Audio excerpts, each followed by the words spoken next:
Well, in the last 48 hours, we've learned more about the deep state and public corruption involving two of the most important law enforcement and national security institutions, the FBI and the Department of Justice. Every member of Congress now who has read the classified intelligence memorandum detailing FISA surveillance abuse seem deeply disturbed, to say the least.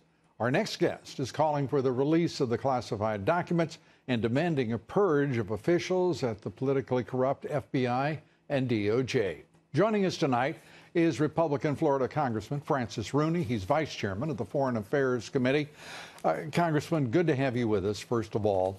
This is now reaching a level that I don't think many anticipated, and that is two institutions that are at the foundation of the special counsel are obviously corrupt and working against the public interest. Well, first, Lou, thank you for having me on again. I really appreciate it. No one would have assumed or foreseen the depth of the rot that you're talking about. Who could have thought such unconscionable and outrageous behavior would be conducted right inside the DOJ and the FBI? That's why those memos need to be released. Let the American people see what's happened here.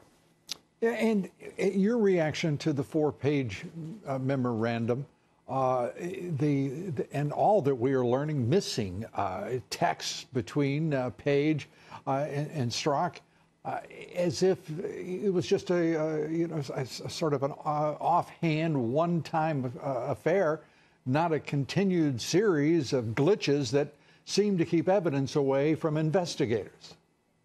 No, I think the two words pervasive rot are what come to my mind, and I think a lot of Americans are going to feel the same way.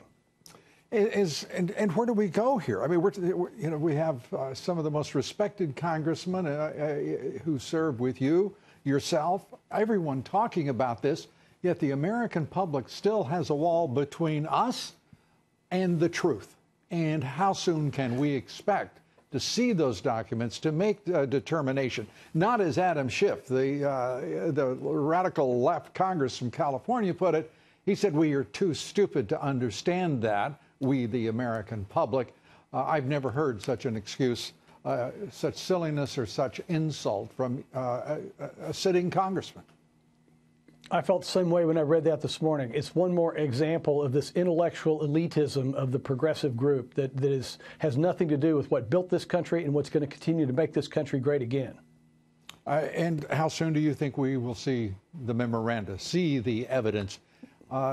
And then I wanted to conclude with one other question, but I'll hold it till you answer that. Well, I hope soon. Time's of the essence. I mean, I have joined in the letter to the Speaker urging that he release that material as soon as possible. I think he wanted to let the dust settle on the government shutdown problem that we solved, and now I hope he'll do it quite soon. I think you're going to be shocked. Well, to tell you the truth, I am not... I don't think I've failed to be shocked even to this point. I knew that there was corruption. I knew that there was an effort to subvert this president, but the degrees, the dimension to which it's risen are extraordinary. Do you believe that the president should hold off? And I'm asking for your counsel on this, just in your theory and your view. Do you believe the president should permit Robert Mueller to talk with him so long as there is so much question about the two foundation institutions for the special counsel, that is DOJ and the FBI? You know, you tend to say, why not talk to him? Because you got nothing to hide. And obviously, after all this page turning and tree killing, they haven't found anything at all. But on the other hand, you're right. The rot in this investigation is so deep that connecting all the dots of all these different people, they all keep going around in the same circle. And now this revelation today that they were talking about confirming what we've been saying about a deep state, I just don't know.